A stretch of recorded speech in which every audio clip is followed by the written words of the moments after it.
आज मीठे बाबा हमें ये नशा चढ़ा रहे हैं कि हम सुख के सागर के बच्चे हैं, हम ईश्वरीय संतान हैं,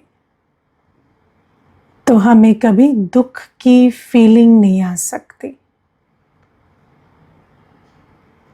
हम बच्चे बाबा के द्वारा नॉलेजफुल, पावरफुल बने हैं और संगम युग का जो प्रत्यक्ष फल है या भाग्य है वो है स्थायी खुशी, है ना। अगर संगम युग में सुख के सागर के बच्चे बनकर भी हमें दुख की फीलिंग आती है तो फिर हम में और औरों में क्या अंतर हो गया? कुछ भी नहीं। तो बाबा हमें कहते हैं कि हम बच्चों को कभी भी दुख की फीलिंग नहीं आ सकते, और बाबा कहते अगर दुख की फीलिंग आई तो ऐसा समझा जाएगा कि बहुत बड़ा कर्म भोग है। कर्म का हिसाब किताब तो है, पर वो हिसाब किताब भोगना का रूप ले रहा है, तो कहेंगे कर्म भोग हो गया। लेकिन अगर कर्म भोग नहीं है, सिर्फ हिसाब किताब है, तो हम उसे बाबा की याद के बल से चुकता कर सकते हैं। अब बाबा इस बात में क्या कहना चाह रहे हैं उसको आज थोड़ा समझेंगे। सबसे पहली बात, कौन कौन है जिनको दुख की फीलिंग बिल्कुल नहीं आती? अब कोई भी बात आ जाए दुख की फीलिंग नहीं आती, ऐसा है? नहीं, दुख की फीलिंग आती है, लेकिन बाबा कहते हैं हम बच्चों को दुख की फीलिंग नहीं आनी चाहिए। तो कब नहीं आएगी दुख की फीलिंग? जब हम यथार्थ अपनी नॉलेजफुल, पावरफुल सीट पर सेट होंगे, है ना। दुख की फीलिंग कब आती है? जब कोई परिवर्तन होता है, ड्रामा की सीन चेंज होती है और हमारे अंदर ये चलता है कि ये क्यों हो गया, ऐसा तो नहीं होना चाहिए था, या ऐसे की जगह ऐसा होना चाहिए था, तो दुख की फीलिंग आती है। लेकिन ड्रामा का ज्ञान क्या कहता है कि जैसा हो रहा है वैसा ही होना चाहिए था, है ना। लेकिन हम जो चाहते हैं और जो ड्रामा में है, जब वो मैच नहीं करता तो हमें दुख की फीलिंग आती है। और बाबा हमें ये बात समझाते हैं, एक तो सेकंड बाय सेकंड ड्रामा बना हुआ है, तो ये कहना कि ये नहीं होता तो ऐसे नहीं होता, या ये होना चाहिए, ये होना नहीं चाहिए, ये सब तो अज्ञान के बोल है। जो ज्ञानवान है उसको ये पता है कि जो है वही है, कल्प कल्प वही रिपीट होता है, इसके सिवाय और कोई दूसरी पॉसिबिलिटी नहीं है, है ना। कई बार मनुष्य एक दूसरे से बात करता है तो क्या कहते हैं, बड़े लाड में पूछते हैं, हम आपके नहीं बनते, आप हमारे नहीं बनते तो आपकी जीवन कैसी होती, ऐसे प्रश्न पूछते हैं, है ना। लेकिन ये सब ज्ञान सम्मत बातें नहीं है कि ऐसा नहीं होता तो क्या होता, या ये ठीक नहीं है, या ये होना चाहिए। ऐसे संकल्प, ऐसे शब्द अज्ञान काल के शब्द है। हर बात, हर परिस्थिति जो है जैसी है, कल्प कल्प हो बहु, सेकंड बाय सेकंड वैसे ही रिपीट हो रही है। 5000 वर्ष पहले जो हुआ था ठीक अभी वही चल रहा है। और फिर दूसरी बात बाबा ने हमें ये भी समझाई है कि 1 सेकंड ना मिले दूसरे से, कि कल पिछले सेकंड जो था वो इस सेकंड नहीं होगा, कुछ ना कुछ परिवर्तन हो जाता है। अब क्या होता, आत्मा में 2 चीज़ें हैं। एक है इच्छा, जिसके कारण दुखी होती है कि ऐसा होना चाहिए था, वैसा होना चाहिए था। दूसरा है अटैचमेंट, कि जो पिछले सेकंड था वो अच्छा था, क्योंकि जो पिछले सेकंड था उससे लगाव हो गया है, अब वो अच्छा लगने लगा है। तो जो अच्छा लगता है हम सोचते ही कभी ना बदले, लेकिन क्या ये पॉसिबल है? नहीं। हर second drama second by second परिवर्तन होता है, और हर 5000 वर्ष में हूबहू वही सीन रिपीट होते हैं। तो अगर ज्ञान के आधार से देखें तो कभी भी हम दुखी नहीं हो सकते, लेकिन जब ज्ञान की धारणा नहीं कर पाते, ज्ञान की धारणा क्यों नहीं होती? क्योंकि योग नहीं है। बैठकर ज्ञान सागर से योग नहीं लगाते। पुरानी दुनिया से योग है, तो पुरानी दुनिया की जो मतें हैं, बातें हैं, वो पक्की होती रहती हैं। और आपने देखा है ना, जिससे हमारा बुद्धि योग होता है, उसकी जो बात है वो हमारी बुद्धि में बहुत जल्दी बैठती है। ये अनुभव किया है? हाँ, मान लो आपको है ना लौकिक में अपने भाई से बहुत प्यार है या बहन से बहुत प्यार है, भले ही वो साल में 1 बार आएंगे, लेकिन कुछ एक ऐसी बात बता जाएंगे, है ना, ये चीज़ ऐसी है, वो वैसी है, वो बात बुद्धि में बैठ जाएगी, है ना, ये करना चाहिए, वो नहीं करना चाहिए, वो बात बुद्धि में बैठ जाएगी। और वही बात कोई दूसरा 50 बार बोल दे, वो बुद्धि में नहीं बैठेगी। तो क्या है, जिससे बुद्धि का योग होता है उसकी बात बुद्धि में बहुत जल्दी बैठती है। तो बाबा भी हमें कहते हैं कि ज्ञान रत्नों की धारणा के लिए हमें ज्ञान सागर बाबा से योग चाहिए। अब योग की कमी है तो ज्ञान तो सुनते हैं, लेकिन वो बात बुद्धि में धारण नहीं होती। इसीलिए तो बाबा हमें बार बार मुरली में कहते हैं ना कि पढ़ाई से भी योग चाहिए और पढ़ाने वाले से भी। अगर टीचर से योग नहीं है तो पढ़ाई बुद्धि में नहीं बैठती। आप स्कूल में भी देखना, जो आपका फेवरेट टीचर होता है उसकी पढ़ाई आपकी बुद्धि में बहुत जल्दी बैठती है, क्योंकि वो याद रहता है, तो उसकी पढ़ाई आपकी बुद्धि में बैठती है। और ये बड़ी सूक्ष्म नियम की बातें हैं, है ना, स्पिरिचुअल बातें हैं, ये कोई साधारण बातें नहीं है, दुनिया नहीं जानती, लेकिन ये जो स्पिरिचुअल नियम है ये हर जगह काम करते हैं। जिससे दिल लगी होती है उसका ज्ञान, उसकी बात, उसकी मत सब बुद्धि में बैठते हैं। तो बाबा भी हमें कहते हैं कि योग की कमी के कारण तुम्हें ज्ञान की बातें बुद्धि में धारण नहीं होती, और जब ज्ञान की बातें धारण नहीं होती तो क्या, क्यों, ऐसे नहीं होता, अब तो वैसे होता, ये अच्छा हुआ, ये बुरा हुआ, ये सारे शब्द हमारे मुख से निकलते हैं, या ऐसे संकल्प चलते हैं, और फिर दुख की फीलिंग आती है।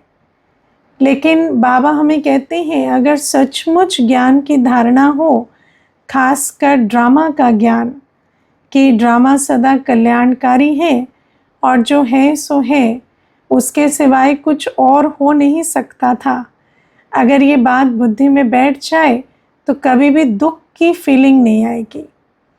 लेकिन दूसरी बात है, देखो जब कोई भी परिस्थिति आती है तो जो 63 जन्म के हमारे कर्मों के हिसाब किताब हैं, उन्हीं का फल है ना ये परिस्थितियाँ। और जब हम कहते प्रतिकूल परिस्थिति, एक ऐसी परिस्थिति जो हमें सुख नहीं दुख की अनुभूति करा रही है, तो उसको निश्चित क्या कहेंगे कि पुराने कर्मों के फल अनुसार आई है। अब जब कोई परिस्थिति आती है तो दो बातें होती हैं। एक होती है कि वो परिस्थिति हमें अपसेट करती है, दुखी करती है, परेशान करती है, हम अंदर इमोशनली डिस्टर्ब होते हैं। एक ये बात होती है। दूसरी बात होती है, जब भी कोई परिस्थिति आती है तो उसके कारण बाहर भी बहुत सारे डिस्टर्बेंस होते हैं, है ना। कोई परिस्थिति आती है तो ऐसा नहीं है कि सिर्फ अंदर इमोशनल डिस्टर्बेंस होती है, लेकिन परिस्थिति जो है वो कई तरह के फिजिकल चैलेंज भी लेकर आती है, और फिर उन फिजिकल चैलेंजेस को पार भी तो करना पड़ेगा ना। जैसे मान लो कहीं बाढ़ आ जाती है, अब बाढ़ आ गई तो सिर्फ ऐसा थोड़ी है कि दुख हो रहा है। दुख हो रहा है वो तो एक बात है, लेकिन साथ में खान पान रहन सहन सबकी असुविधा हो गई ना। वहाँ तो फिर न घर बचे न कुछ बचा, तो फिर वहाँ जो प्रैक्टिकल प्रॉब्लम्स भी तो आ गई ना। या मानो कहीं भूकंप आ जाता है, या मानो कोई जीवन में इंडिविजुअल भी कोई लॉस हो जाता है, कोई बात हो जाती है, कोई शरीर छोड़ देते हैं। अब कोई शरीर भी छोड़ देते हैं, है ना। मुझे याद है एक भाई कहते थे कि ऑफिस में एक प्रोजेक्ट चल रहा था, और उस प्रोजेक्ट के बीच में जो उस प्रोजेक्ट के हेड थे उन्होंने शरीर छोड़ दिया, है ना। और वो जो हेड है वो अपने पर्सनल कॉन्टैक्ट्स से बहुत सारे, है ना, सुविधाएं लेकर आते थे। जैसे होता है ना किसी के अपने कनेक्शंस हैं, सिर्फ ऐसा नहीं कि जो ऑफिस की तरफ से जो काम हो रहा है वो तो हो ही रहा है, लेकिन सामने वाला व्यक्ति जो है वो वैसे भी बहुत वेल कनेक्टेड है, तो वो अपने कनेक्शन से भी कई प्रकार की सुविधाएं लेकर आते थे। अब जैसे ही उनका शरीर छूट गया अचानक, तो सबको ये हो गया कि अब ये प्रोजेक्ट होगा कैसे, क्योंकि एक तो है दुख जो इमोशनल अटैचमेंट। अब देखो कोई कुलीग शरीर छोड़े तो कोई इमोशनल अटैचमेंट ज़्यादा नहीं था, है ना, काम की बात है, लेकिन उसमें कोई ऐसा दुख नहीं है। लेकिन अभी उनके शरीर छोड़ने से जो इनकन्वीनियंस हो गई, जो असुविधा हो गई, उससे भी तो पार होना पड़ता है ना। तो बाबा हमें कहते हैं कि जब कर्मों के हिसाब किताब आते हैं, अब मानो शरीर है, शरीर बीमार हो जाता है, या शरीर जो है ना, देखो एक माता है, उसको पहले एक बार कैंसर हुआ था, फिर अभी रिलैप्स हो गया, तो मुझे कहती थी कि दीदी देखो बाबा की याद से ऐसे मुझे ये नहीं आता मुझे क्यों हुआ क्या हुआ, ऐसे कभी नहीं आता। मुझे ऐसे आता है ठीक है, चाहे शरीर का कोई भी पेपर है, मैं तो बाबा की गोद में बैठी हूँ। लेकिन कहती दीदी पेन तो होता ही है ना। आप सोचो कि कीमो कराती है या कोई भी चीज़ होती है तो पेन तो बहुत होता है ना, शारीरिक दर्द तो है ही, चलो दुख नहीं है पर दर्द तो है। तो बाबा हमें कहते हैं कि जो पिछले 63 जन्मों के कर्मों के हिसाब किताब हैं, उनको हमें चुकतू तो करना पड़ता है ना। कर्म भोग कर्मों के हिसाब किताब को चुकतू करना माना जब वो परिस्थिति आती है तो हमें जो उस परिस्थिति में करना चाहिए वो कर कर उस परिस्थिति से जो अस्त व्यस्त हुई बातें, उनको भी तो पार करना पड़ता है ना। तो क्योंकि अगर उन बातों को पार नहीं करें तो कैसे चलेगा। अब दर्द है तो उसको भी तो सहना पड़ेगा ना, कि ट्रीटमेंट कैसे होगा, शरीर का इलाज कैसे होगा। तो बाबा हमें कहते हैं कि सबसे पहली चीज़ है कि हम ब्राह्मण बच्चों को दुख नहीं होना चाहिए, क्योंकि जब दुख दर्द के साथ जो बातें हैं उसके साथ जब दुख का मिश्रण हो जाता है तो बहुत मुश्किल हो जाती है ना। क्योंकि जब आत्मा दुखी होती है तो वो बाबा को याद नहीं कर सकते। इस नियम को समझते हो? हम बाबा को कब याद कर सकते? जब हम आत्मा अपनी आत्मिक स्थिति में स्थित है। मैं आत्मा अपनी शांत स्वरूप, सुख स्वरूप, पवित्र अवस्था में स्थित हूँ, तब मैं बाबा से योग लगा सकती हूँ, बाबा को याद कर सकती हूँ। क्योंकि बाबा को याद करने के लिए मुझे बाप समान स्थिति में स्थित होना पड़ेगा, है ना। अगर मेरी अवस्था बहुत देहाभिमान की है, दुख की है, और बाबा सुख का सागर है, तो मैं दुख की अवस्था से सुख के सागर को याद नहीं कर सकती। अगर मैं दुख में याद कर रही हूँ तो वो क्या रूप ले लेती? फरियाद का रूप ले लेती। और याद से बल मिलता है, फरियाद से बल नहीं मिलता, है ना। क्योंकि बाबा कहते हैं कि तुम्हें मदद तब मिलती है जब तुम याद का कर्म करते हो। तुम्हें बातों से निकलकर, जो बातें हैं उनसे बुद्धि योग निकाल कर, उसके लेप छेप से अपनी वृत्ति को साफ कर कर, अपनी आत्मिक स्थिति में बैठकर तुम्हें मुझे याद करना होगा सच्चे दिल से। तब तुम्हें मैं शक्ति, शांति, स्नेह, पवित्रता का खजाना देता हूँ। बाबा कहते हैं मैं तो तुम्हें मदद करने आया हूँ, लेकिन मदद लेने की भी विधि है। ऐसे नहीं कि मुझे पुकारोगे तो मदद मिलेगी, नहीं। पुकारने से तो मैं आऊँगा ना, मैं तो ऑलरेडी आया हुआ हूँ, लेकिन मैं सामने भी बैठा हूँ। तो तुम्हारी दिल अगर दुख में डूबी हुई है तो वो दिल मुझसे स्नेह शक्ति नहीं सींच सकती। अगर आप एक स्पॉन्ज को, है ना, काले पानी में काला कर दो और फिर उसमें सफ़ेद चीज़ भरने की कोशिश करो तो होगी नहीं, क्योंकि वो भरा पड़ा है। ऐसे जब दिल हमारी दुख से भरी पड़ी है तो हम सोचे बाबा से हम सुख ले लें, वो पॉसिबल नहीं है। इसीलिए बाबा हमें समझाते हैं कि बच्चे तुम सुख के सागर के बच्चे हो। तुम ज्ञान को यूज कर कर, फुल स्टॉप लगाकर, आत्मिक स्थिति का साथ लेकर दुख से न्यारे रहो। और फिर क्या करो? जो कर्म का हिसाब किताब है, उस हिसाब किताब में जो भी बातें हैं, जो उल्टी बातें हैं, जो विपरीत परिस्थितियां हैं, उन विपरीत परिस्थितियों को पार करने के लिए जो कदम तुम्हें बढ़ाने हैं, जो मनसा संकल्प रचने हैं, जो श्रेष्ठ बोल बोलने हैं, जो धैर्य हिम्मत रखनी है, जो कर्म करना है, वो करने के लिए तुम मुझे याद कर शक्ति भरो, है ना।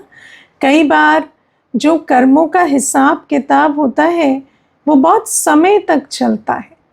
तो जब वो बहुत समय तक चलता है तो उसको पार करने के लिए, उसको चुक्त करने के लिए, चुक्त करना मतलब क्या होता है कि वो परिस्थिति को मैं पार कर लूँ पूरी तरह से, उससे जो नुकसान हुआ उसको भरपाई कर लूँ और अपनी अवस्था को हिलाऊं डुलाऊं नहीं, है ना। परिस्थिति आई गई, परिवर्तन हुई और उस बीच में बिल्कुल अचल अडोल रहूं, उसको कहते कर्म भोग चुक्त करना। और अगर मैं हिली डुली हलचल में आई तो फिर क्या होगा? नया कर्म का हिसाब किताब बना लिया।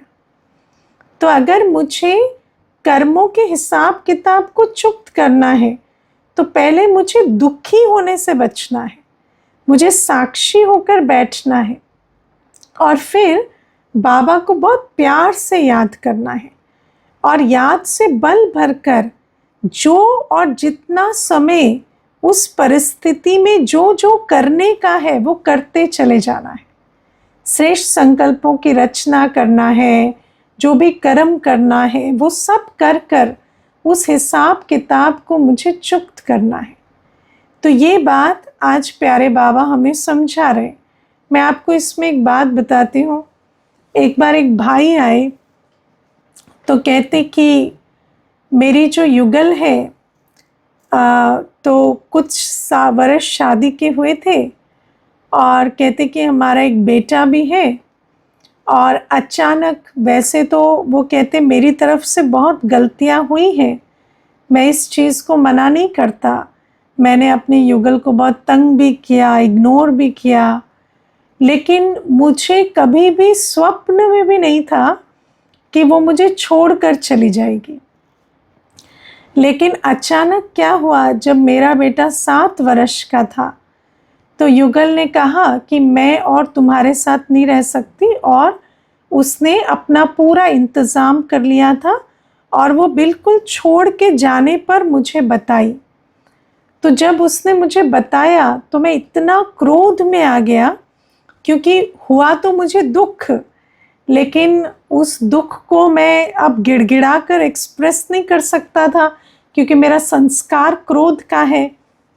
तो जैसे ही उसने मुझे बताया, मैंने उसे बहुत मारा, और फिर जब वो बात हुई तो उसने पुलिस केस कर दिया, क्योंकि वैसे ही उसका तो मन उचाट हो गया था।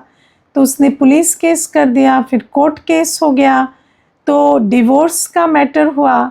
और वो कहते कि जब वो मुझे छोड़कर चली गई तो मैं तो इतना रिएक्शन में आ गया, मैं शराब पीने लगा दिन रात। कहते मैं दीदी शराब नहीं पीता था, पर मैं उस चीज़ को हैंडल ही नहीं कर पाया, तो मैं शराब पीने लगा। अब शराब इतना मैं आदी हो गया कि जिस दिन मुझे कोर्ट में जाकर हाजिरी लगानी थी तो मैं शराब की हालत में कोर्ट पहुंच गया, बिल्कुल पिए हुए। और कहते जज ने मुझे देखा, और उसके बाद तो उन्होंने मेरी हालत देखने के बाद वो बिल्कुल पूरा साफ साफ निर्णय मेरी युगल के पक्ष में कर दिया, और मेरा जो 90% सैलरी थी वो पूरी एलिमनी में जाने लगी, है ना। तो कहते मैं 2 लाख रुपया कमाता हूँ महीने का, और मेरे बच्चे और युगल की सस्टेनेंस के लिए मैं 180 भेजता हूँ, 20,000 मेरे लिए बचते हैं। और कहते कि मैं ऐसे पिछले 5 वर्ष हो गए और मैं ऐसे भिखारियों की तरह जी रहा हूँ, और ना मेरे को कोई सुविधा है, ना कोई सहयोग है, और मेरी हालत बहुत ख़राब है। तो आप विचार करो कि जब कोई परिस्थिति आती है, अब ये एक परिस्थिति थी ना कि युगल ने कहा मैं घर छोड़ के जा रही हूँ, लेकिन क्योंकि आपके अंदर आत्मिक शक्ति नहीं है, तो आपने उस परिस्थिति को चुकतू करने की बजाय, उसे बेटर बनाने की बजाय उसे कितना खराब कर दिया।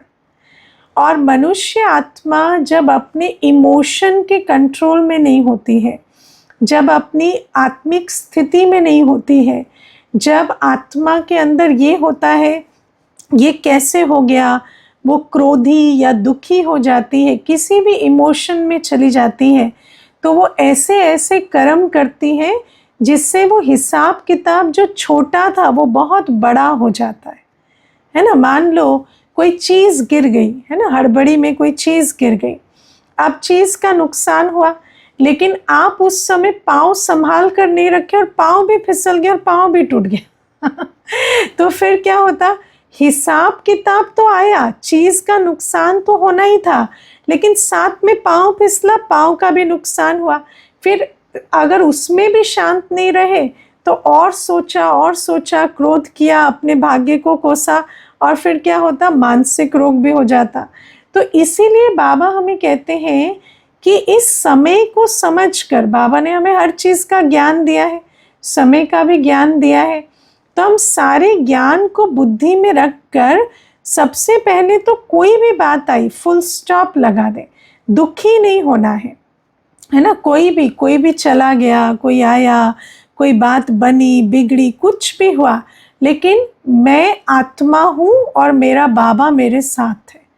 लेकिन ये कब होगा, जब मैंने आत्मिक अभ्यास किया होगा, क्योंकि अभी तक तो क्या है कि मैं और मेरे में फंसे हैं, है ना। मैं आत्मा और मेरा बाबा अगर नहीं बना है तो फिर जो मैं और मेरा है जिसमें हम फंसे हुए हैं, जब वहाँ परिवर्तन होता है तो उसको सहना समाना बहुत मुश्किल हो जाता है। इसीलिए जब तक मैंने अपने आप को, अपने अस्तित्व को सारे देह के मैं और मेरेपन से न्यारा कर कर मैं आत्मा हूँ और मेरा एक बाबा है, और जब तक मेरा बाबा साथ है तो कोई भी परिवर्तन से मैं परेशान नहीं हूँ। जब तक मैंने ये अभ्यास नहीं किया है तब तक हलचल में आएंगे, है ना। तो बाबा कहते इतना अभ्यास करना है कि दुख नहीं लेना, दुख की फीलिंग में नहीं आना, और दूसरा जो भी उस परिस्थिति में करना है। अब जैसे वो भाई ने कहा, युगल ने छोड़ने का फैसला कर लिया, तो अब उस परिस्थिति में क्या करना है? उस परिस्थिति में उनसे स्नेह से बात करनी है, डायलॉग करना है, उनको समझाना है ना। बातचीत से बहुत सारी बातें हल होती हैं, लेकिन बातचीत तो तब करेंगे ना जब इमोशनली स्टेबल होंगे। या मान लो उसके बाद भी वो अड़ जाए या कुछ हो जाए तो उसमें भी जो हिसाब किताब सेटल करने के लिए करना है।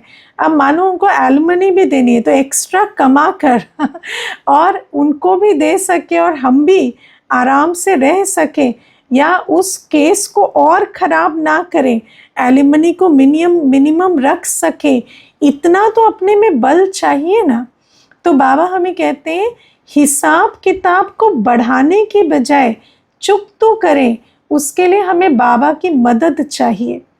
और जब हमारी दिल दुख में डूबी हुई नहीं होगी, जब हम बाबा की याद में रह सकेंगे तो हमारी परख शक्ति, निर्णय शक्ति काम करेगी। हम एक्यूरेट बोल बोलेंगे, एक्यूरेट कर्म करेंगे, और उससे वो हिसाब किताब चुकता होगा। और जितना इमोशनल होंगे, रिएक्ट करेंगे, तो एक बात से 10 बातें बनती हैं और एक छोटा सा हिसाब किताब बहुत बड़ा होकर सामने आ जाता है। तो ये बात सबसे पहले बाबा समझा रहे। फिर बाबा हमें ये भी कहते हैं कि अभी कयामत का समय है। देखो हर धर्म में ये जो हिसाब किताब सामने आएंगे और चुकतू होंगे, ये बात लिखी हुई है ना। भारत में भी हम कहते हैं कि, है ना, गरुड़ पुराण में कितने हिसाब किताब चुकतू करने की बातें हैं। या क्रिश्चियनिटी में भी कहते हैं डे ऑफ रेकनिंग, या इस्लाम में कहते हैं क़यामत का समय। तो बाबा कहते हैं यही वो समय है जिसका हर कोई वर्णन करते हैं अलग अलग शास्त्रों में।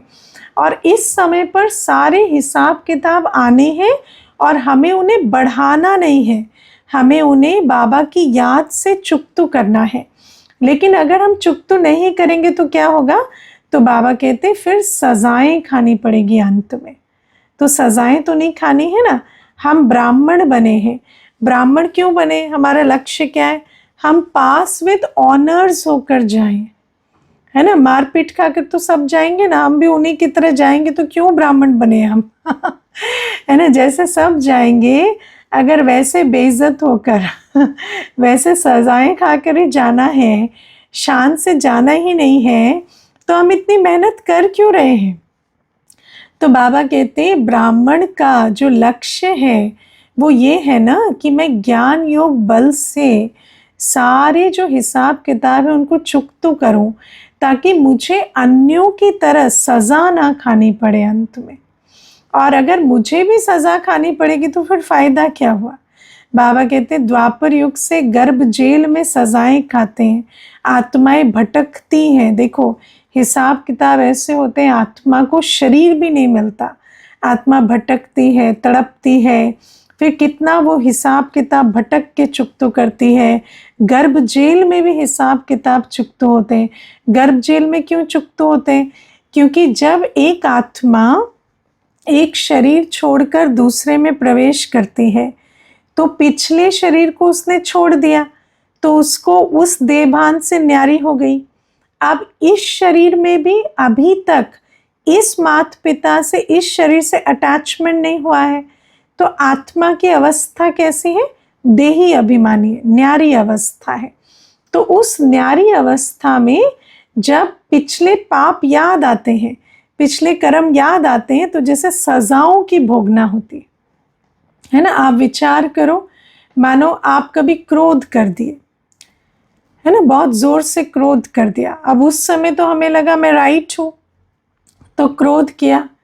लेकिन जब आप क्रोध में नहीं हैं, जब आप बिल्कुल शांत हैं, आत्म अभिमानी स्थिति में हैं, उस समय आपका वीडियो कोई आपको दिखाए और फिर वो वीडियो जो है सारी दुनिया में सर्कुलेट हो जाए कि ऐसे क्रोध कर रहे थे, ऐसे चेहरे बना रहे थे, ऐसे बातें कर रहे थे, तो कितनी लज्जा आएगी, है ना, जैसे भोगना का रूप हो जाएगा ना।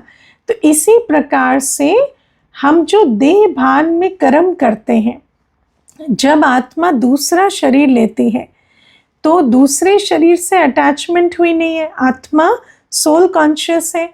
उस समय पर उसको जब पिछले जन्म के कर्म याद आते हैं, स्मृति आती है, तो उसको बहुत दुख की भोगना की अनुभूति होती है। तो बाबा कहते इतना हमने गर्भ जेल में सजाएं खाई, अब तो हमें इज्जत से जाना है ना, अब हमें हिसाब किताब चुकतू करने हैं, हमें अब सजाएं खाकर नहीं जाना है। तो इसीलिए बाबा की याद में रहकर हिसाब किताब चुकतू करना है। और इसी से जुड़ी बाबा हमें एक और बात बताते, साक्षीपन की अवस्था का अभ्यास, है ना। बाबा आज हमें कहते हैं कि कई बच्चे बाबा को पूछते हैं कल क्या होना है, पहले से सुना दो, है ना। लेकिन बाबा कहते हैं कि जैसे तुम कल क्या कहोगे, क्या करोगे, वो आज इमर्ज नहीं होता ना, होता है क्या? हाँ, आप कल क्या करेंगे पता है? कल क्या कहेंगे पता है? नहीं। तो ऐसे बाबा भी जो कल की बात सुनाने की वो आज नहीं सुना सकते, वो सुनाने की नूंद नहीं है, वो रिकॉर्डिंग बाबा की आज इमर्ज ही नहीं होती है। बाबा कहते हैं अगर आज वो रिकॉर्डिंग इमर्ज हो जाए तो मैं तो अपने बच्चों को सुना ही दूँ क्योंकि बाबा को तो बच्चों से बहुत प्यार है। तो बाबा तो ऐसे नहीं करेंगे ना कि कोई बात पता है और ना बताएं। लेकिन बाबा कहते हैं जो बात कल की है वो मुझे आज याद ही नहीं आती, तो इसलिए मैं नहीं बताता। लेकिन मान लो हमें पता भी चल जाए कि कल क्या होने वाला है, तो उससे क्या होगा? कुछ नहीं, जो होना है वो तो होगा ही ना। मानो मुझे पता चल जाए मेरा शरीर इस दिन छूटने वाला है, तो क्या हो जाएगा, है ना? क्या टल जाएगी वो घड़ी? नहीं, वो तो जब छूटना है तभी छूटेगा ना तो बाबा कहते वो जानने से ड्रामा आर्टिफिशियल हो जाएगा। बस कोई चीज़ पहले से पता है तो ड्रामा का सस्पेंस, आप कोई नाटक देखते हैं और किसी ने पहले से देख लिया हो और वो आपको पहले से सुना देते हैं, तो क्या करते हैं? उसको मारते हैं है ना, क्यों सुनाया, क्यों सुनाया, मेरा सस्पेंस खराब कर दिया। क्यों सुनाते? क्योंकि अगर पहले से पता चले तो सस्पेंस खराब हो जाता है, आर्टिफिशियल हो जाता है नाटक। तो बाबा कहते मैं तुम्हें ये नहीं बताता कब क्या होगा, लेकिन मैं तुम्हें उन अवस्थाओं की तैयारी कराता हूँ जिस तैयारी से जो भी जब भी होगा उस परिस्थिति को तुम पार कर सकोगे। और एक ऐसी तैयारी है साक्षी अवस्था में बैठ बाबा की याद में रहना। बाबा कहते चाहे अचानक का कोई भी सीन आ जाए, अगर तुमने साक्षीपन की सीट पर बैठकर मेरी याद में उस सीन को देखने का अभ्यास किया है, तो तुम उस सीन को बहुत सुख की अवस्था में पार कर लेंगे, है ना। तो बाबा हमें साक्षीपन का अभ्यास सिखाते हैं। अब कैसे करते हैं अभ्यास? तो सबसे सरल विधि क्या है साक्षीपन का अभ्यास की? बाबा ने हमें खुली आंखों से बाबा की याद में रहना सिखाया है। तो बाबा हमें कहते हैं आंखें खुली हो और मैं आत्मा अपनी भ्रिकुटी तख्त पर स्वमान की सीट पर बाबा की याद में बैठकर साक्षी होकर, हर बात से साक्षी होकर रोज अमृत वेले 45 मिनट बाबा की याद में रहो।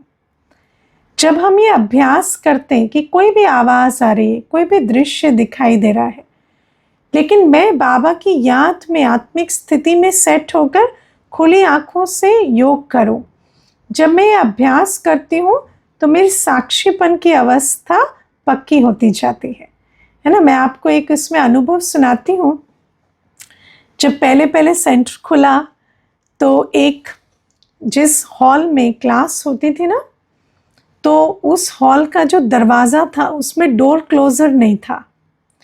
तो वो जो दरवाज़ा था, तो मैं इस तरफ बैठती थी दरवाजे के ठीक सामने योग करने, और मैं योग कर रही हूँ, है ना, मैं गद्दी पे बैठ के योग कर रही हूँ, सबके योग कराने के निमित्त हूँ, और सामने दरवाज़ा है। अब हर कोई जो दरवाज़ा खोल कर आता ना वो बंद नहीं करता। अब बंद नहीं करता तो बहुत आवाज़ आती बाहर से है ना। तो पहले पहले क्या होता, जैसे ही दरवाज़ा बंद नहीं हुआ तो संकल्प चलते, मुझे आवाज़ आ रही, इनको नहीं आ रही क्या, ये दरवाज़ा बंद करके क्यों नहीं आते और हर बार, क्योंकि देखो 50 आत्माएं अगर क्लास में आ रही हैं तो एक के बाद एक के बाद एक हर कोई दरवाज़ा खोल कर चलाता। तो मुझे जैसे ही 1-2 दिन वो संकल्प चले और योग नहीं लगा, तो मैंने अपने आप को कहा, नहीं, ये मेरा बहुत अच्छा अभ्यास है साक्षीपन का। तो मैं एकदम सीट पर बैठकर बाबा की याद में, चाहे कोई कुछ भी करे, मैं एकदम शांति में बैठकर उसे ऑब्जर्व करूँगी। ये मैं अभ्यास करती हूँ। मेरे अंदर से सिर्फ शुभ भावना, शुभकामना, कोई और संकल्प नहीं। तो जब मैंने इसको प्रैक्टिस बना लिया तो मेरी वो जो 5 वर्ष हम उस स्थान पर रहे ना, मेरी साक्षीपन की अवस्था बहुत अच्छी हो गई। और फिर क्या हुआ, 5 वर्ष के बाद एक भाई आए और उनको ना वो गेट्स का काम था, वो गेट्स लगवाते थे। तो वो कहते, दीदी मैं ये सेवा करूँगा कि डोर क्लोज़र भी लगवा दूँगा सारे गेट्स में और एसी भी फिट करवा दूँगा, है ना। तो आप विचार करो कि वो जो जैसे ही वो पाठ सीख लिया तो वो परिस्थिति भी बदल गई।